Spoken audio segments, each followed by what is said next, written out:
मैं इंद्रभूषण शर्मा ज्ञान निकेतन education care की ओर से हिंदी व्याकरण लेकर आया हूँ वर्ग सप्तम के लिए। पाठ 4 संज्ञा। संज्ञा पिछले वर्ग में भी संज्ञा के बारे में आप लोगों को बताया गया है। संज्ञा का बहुत संक्षिप्त परिभाषा है। किसी भी नाम को संज्ञा कहते हैं। वैसे किसी व्यक्ति, वस्तु, स्थान के नाम को संज्ञा कहते हैं। संक्षेप में हम यह कह सकते हैं कि किसी भी नाम को, चाहे वो व्यक्ति का नाम हो, वस्तु का नाम हो या स्थान का नाम हो, संज्ञा हम कहते हैं। यदि नाम नहीं रहे तो व्यक्ति, वस्तु या स्थान को हम संज्ञा नहीं कह पाएंगे, बल्कि हम उसके नाम को संज्ञा कहते हैं।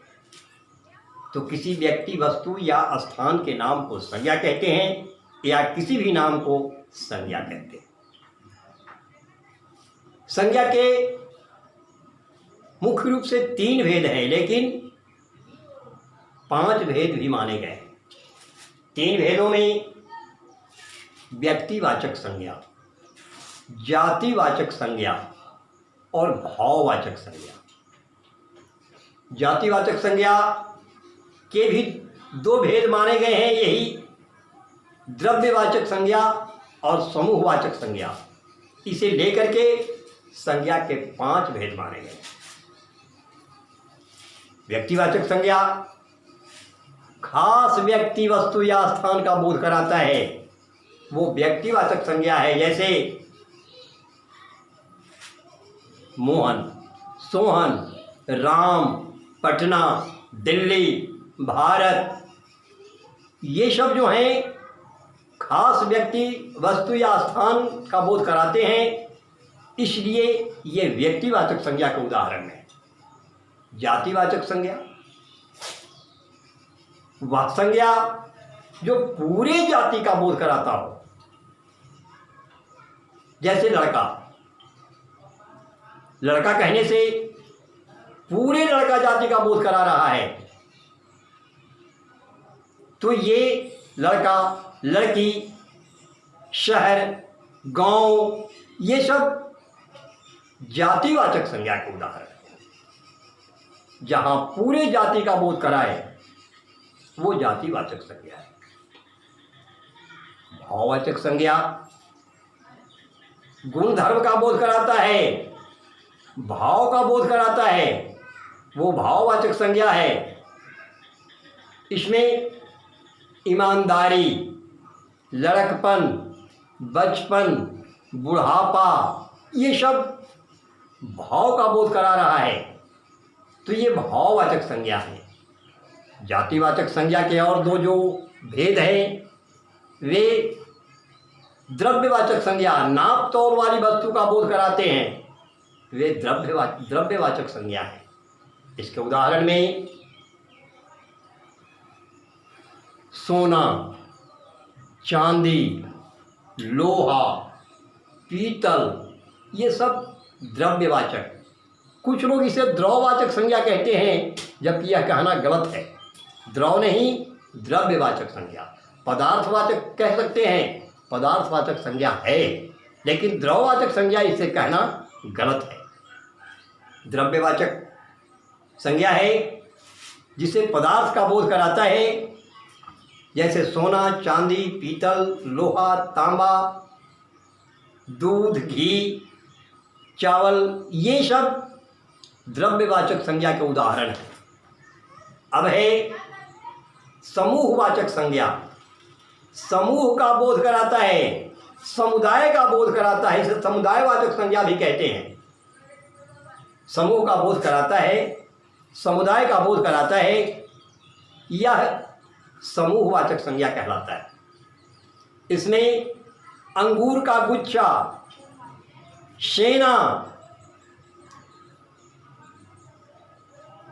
बाजार, भीड़, ये सब समूहवाचक संज्ञा के उदाहरण हैं। ये संज्ञा के भेद हुए। हम कभी कभी व्यक्तिवाचक संज्ञा का प्रयोग जातिवाचक संज्ञा के रूप में भी करते आए। जैसे आज देश में जयचंदों की कमी नहीं। जयचंद यहाँ व्यक्तिवाचक संज्ञा है, इतिहास जयचंद के बारे में बताता है, लेकिन यहाँ जो हम प्रयोग कर रहे हैं, आज देश में जयचंदों की कमी नहीं है। यहाँ जयचंद घर का भेद देने वाला के अर्थ में प्रयोग किया गया है, खास व्यक्ति वस्तु का यहाँ प्रयोग नाम नहीं दिया गया, तो इसलिए यह जातिवाचक संज्ञा के रूप में है, जबकि जयचंद व्यक्तिवाचक संज्ञा है। इस तरह व्यक्तिवाचक संज्ञा का प्रयोग हमने देखा कि जातिवाचक संज्ञा के रूप में कैसे हुआ। जातिवाचक संज्ञा का प्रयोग भी व्यक्तिवाचक संज्ञा के रूप में होता है। पंडित जी हमारे देश के प्रथम प्रधानमंत्री थे। पंडित जवाहरलाल नेहरू के रूप में ही खास व्यक्ति के रूप में यहाँ प्रयोग हुआ है पंडित जी, जबकि पंडित जी जातिवाचक संज्ञा है। लेकिन यहाँ जो प्रयोग किया गया है वह व्यक्तिवाचक संज्ञा के रूप में जवाहरलाल नेहरू के बारे में कहा गया है, इसलिए यह व्यक्तिवाचक संज्ञा है। तो हमने देखा व्यक्तिवाचक संज्ञा का प्रयोग जातिवाचक के रूप में और जातिवाचक संज्ञा का प्रयोग व्यक्तिवाचक के रूप में। अब हम भाववाचक संज्ञा का निर्माण कैसे होता है यह भी देखेंगे। भाववाचक संज्ञा का निर्माण होता है, भाववाचक संज्ञा बनाया जाता है। पहले तो जातिवाचक संज्ञा से भाववाचक संज्ञा का निर्माण होता है।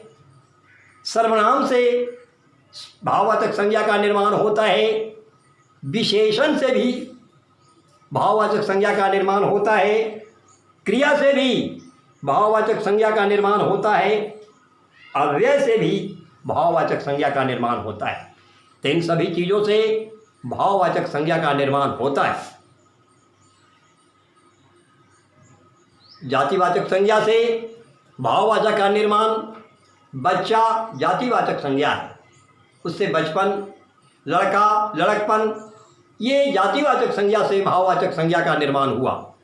बचपन, लड़कपन ये भाववाचक संज्ञा है।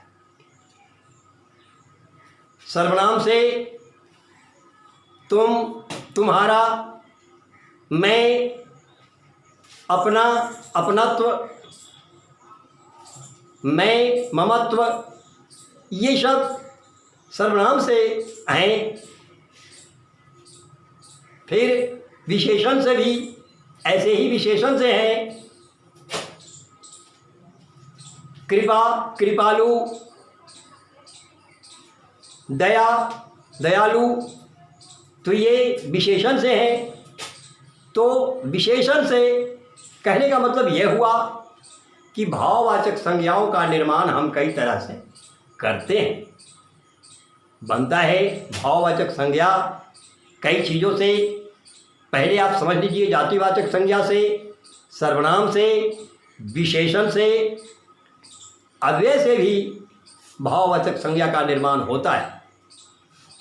तो आप देखेंगे संज्ञा में, और इसको फिर से आप पढ़ेंगे। जहाँ कठिनाई होगी वहाँ मुझसे सहयोग लेंगे। धन्यवाद।